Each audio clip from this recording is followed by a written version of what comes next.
Este es el último episodio de Escrituras Marginales, la sección del canal de Opiniones Marginales, donde abordábamos autores de literatura latinoamericana a través de la lectura de textos breves, generalmente relatos. De hecho, no llegamos a ver poesía y el día de hoy, en principio, vamos a abordar el relato La carne del autor cubano Virgilio Piñera. No confundir este texto con La carne de René, que es una obra más extensa, es una novela. Pero antes puntualizar por qué descontinuamos esta sección.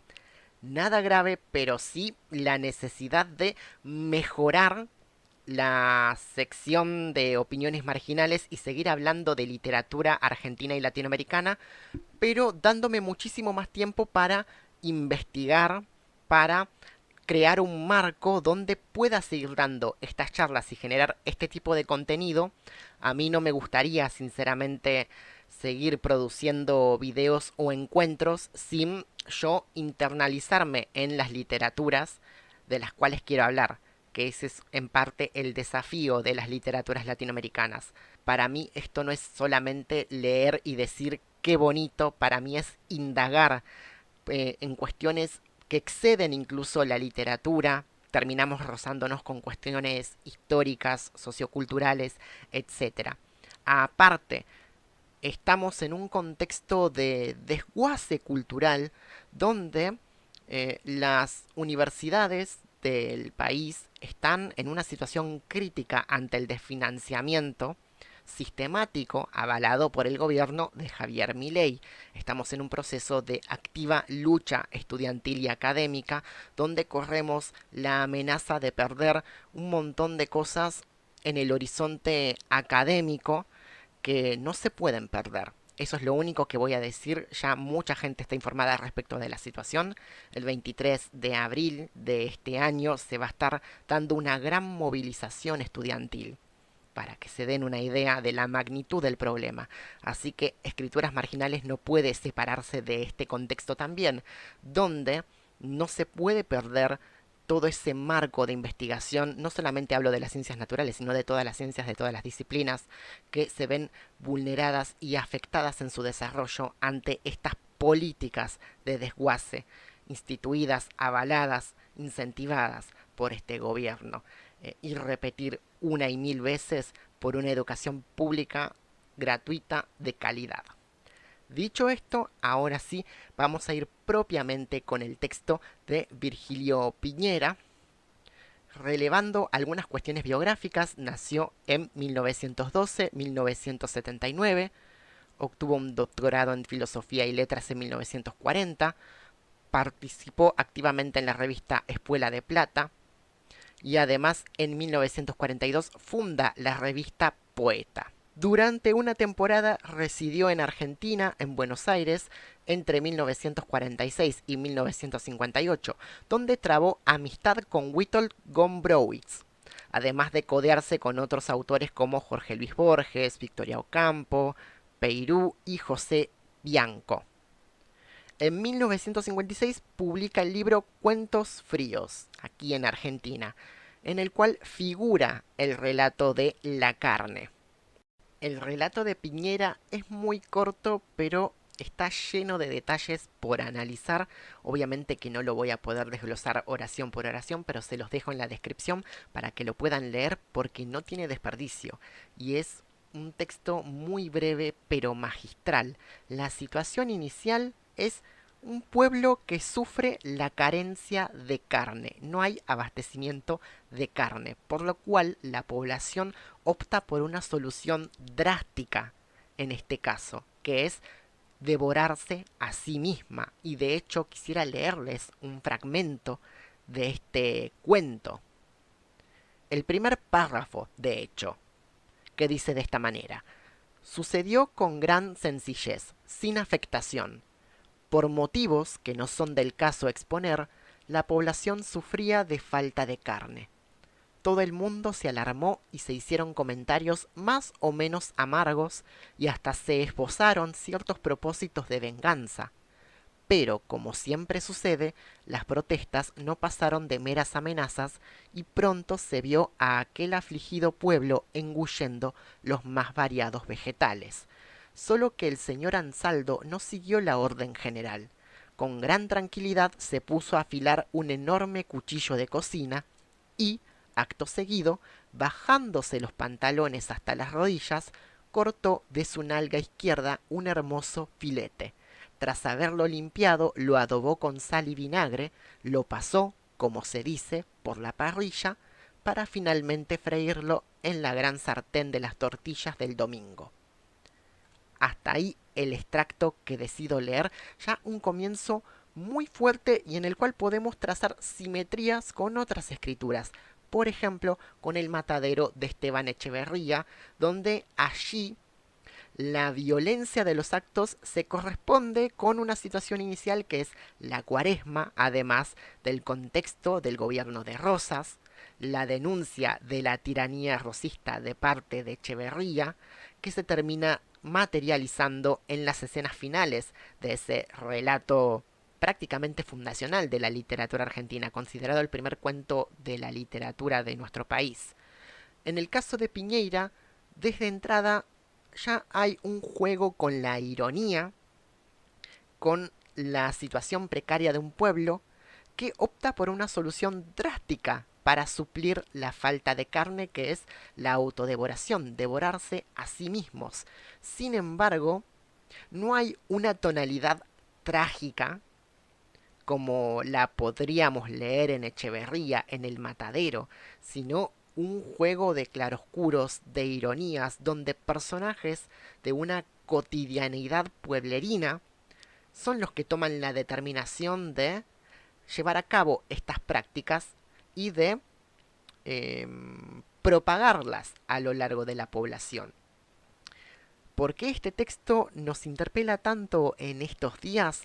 Justamente porque aquí instrumenta la figura del canibalismo como una metáfora de las prácticas de modernidad que veníamos hablando en los episodios anteriores, lo veníamos hablando con Sándwich de Humberto Salvador, lo veníamos hablando con Malva de Silvina Ocampo y lo podemos hacer extenso a obras más contemporáneas como por ejemplo Cadáver exquisito de Agustina Basterrica, donde la población humana, para no perder el hábito del consumo de carne, en vez de optar por la imposición de dietas vegetarianas o veganas, dado que no existen animales en ese universo alternativo que plantea Basterrica, directamente deciden continuar con la industria de la carne, creando cabezas de ganado, entre comillas, que son clones antropomórficos, prácticamente humanos en todo sentido, solo que con la diferencia de que están destinados a consumo humano. Básicamente la propuesta de Basterrica es legalizar el canibalismo.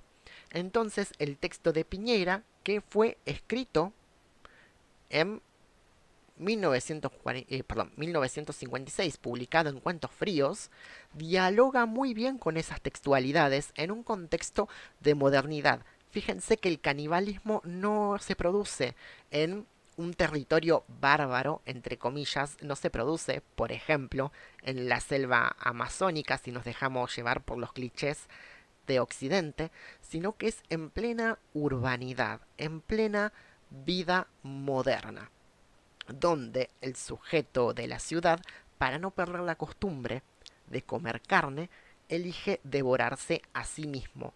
Acá obedece a coordenadas muy distintas a las del cuento Malva de Silvina Ocampo, donde allí la devoración tiene que ver más con la soberanía sobre el propio cuerpo, en el caso de la escritura de Ocampo, ¿no?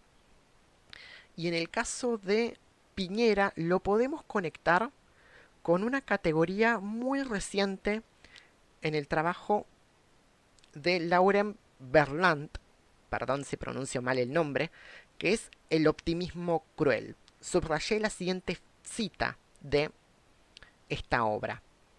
A diferencia de la melancolía, que está determinada por el deseo del sujeto de temporizar la experiencia de pérdida de un objeto, el optimismo cruel es aquella condición en la que se sostiene el apego a un objeto significativamente problemático.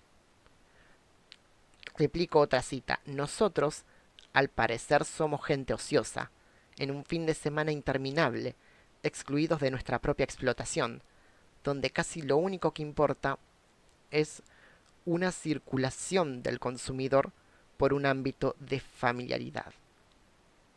Una feliz circulación. ¿Y cómo esto se relaciona con un texto que fue publicado en la década del 50? Básicamente por la actitud de los personajes del cuento de Piñera, donde no hay un dejo de tragedia o de lamentación en el acto de la autodevoración. De hecho, la gente quiere seguir consumiendo carne, aunque eso implique consumirse a sí misma. Y encaran con ese optimismo cruel la continuidad de una práctica destructiva.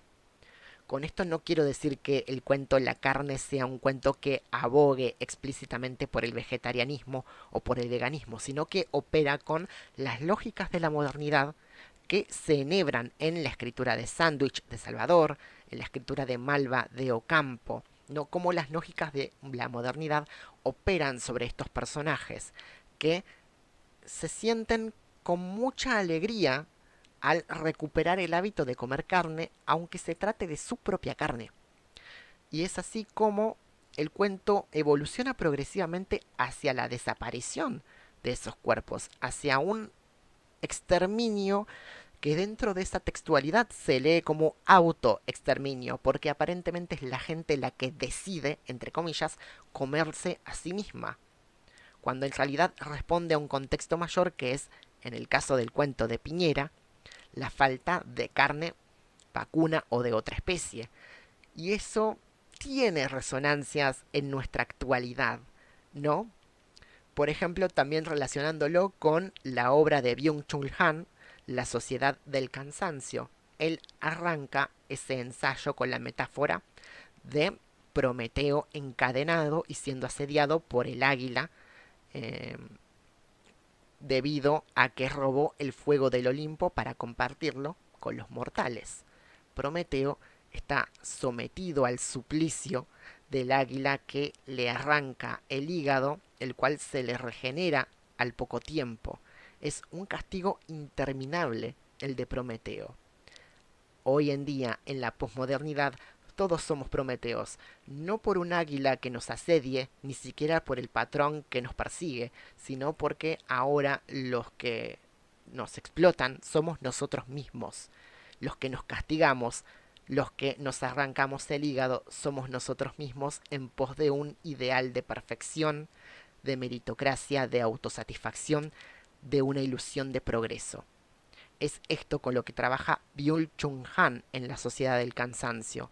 La idea de que el sujeto contemporáneo está cansado, pero no necesariamente porque obedece a un patrón visible, sino porque termina siendo, entre comillas, su propio jefe, y eso refuerza un circuito de explotación que termina siendo funcional a las empresas, que termina siendo funcional al sistema, y que, en el peor de los casos, el sujeto no termina de darse cuenta de que él mismo se está explotando y de que él es su propio explotado.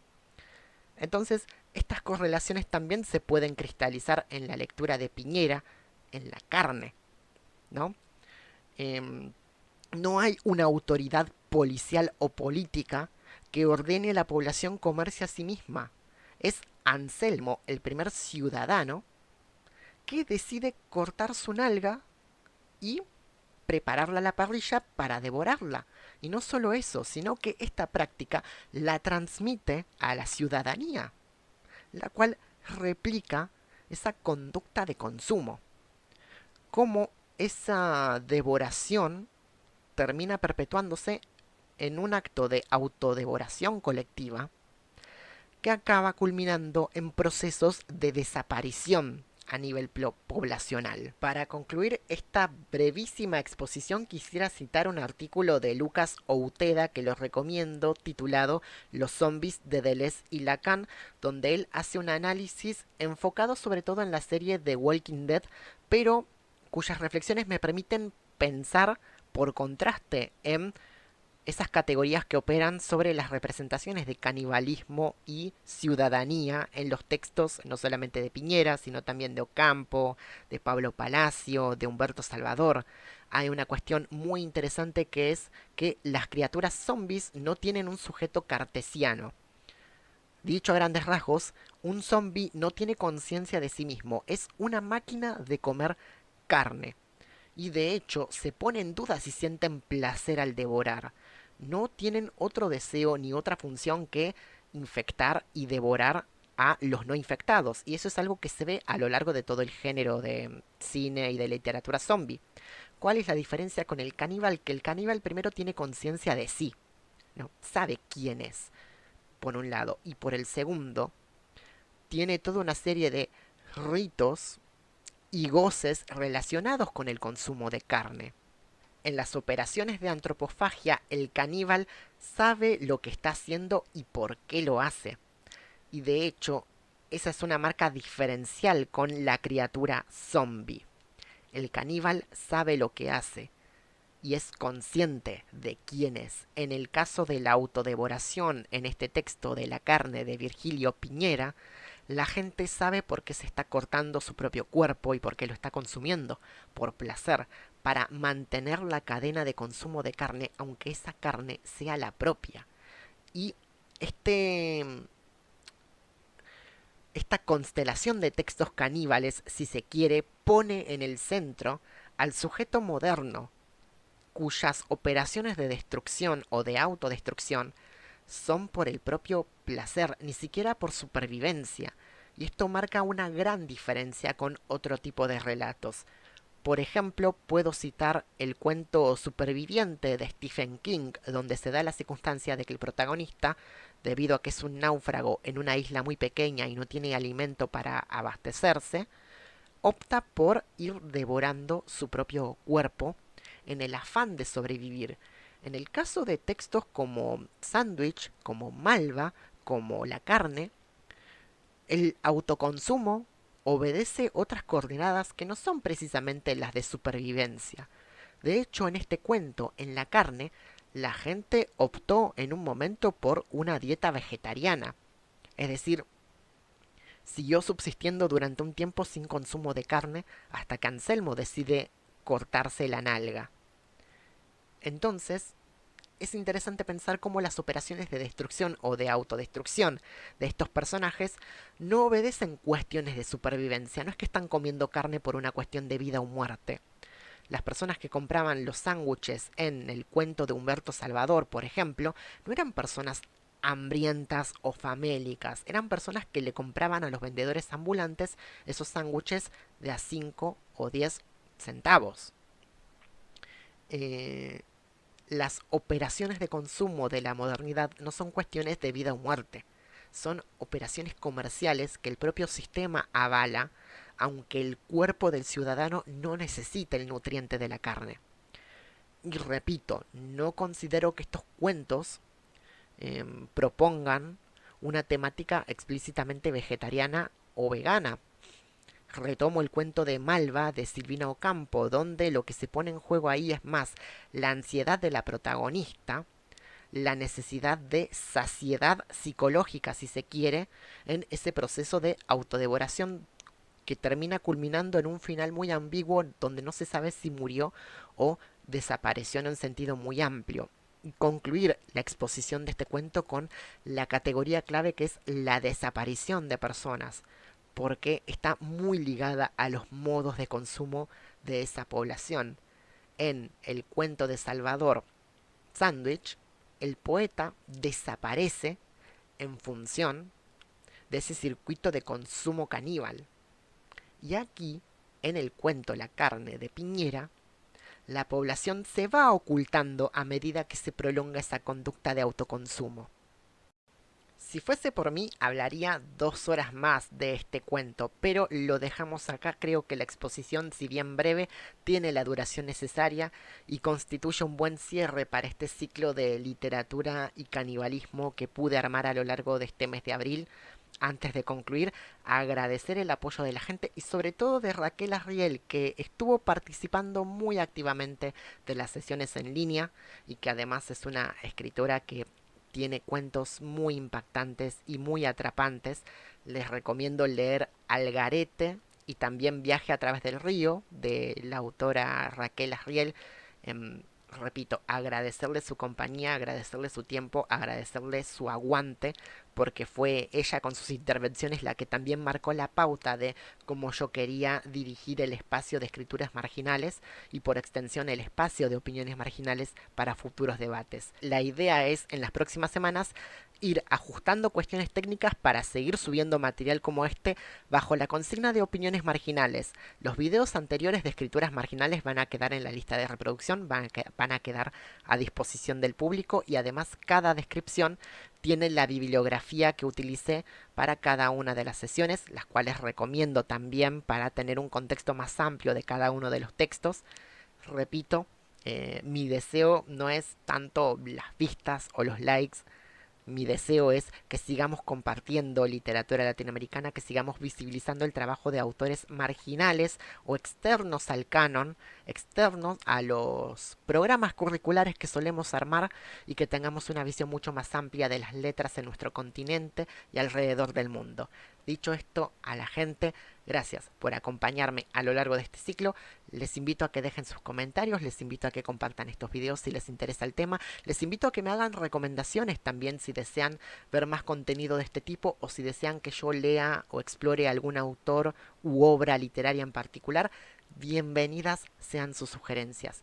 Dicho esto, muchísimas gracias por acompañarme y pronto nos veremos con más opiniones marginales.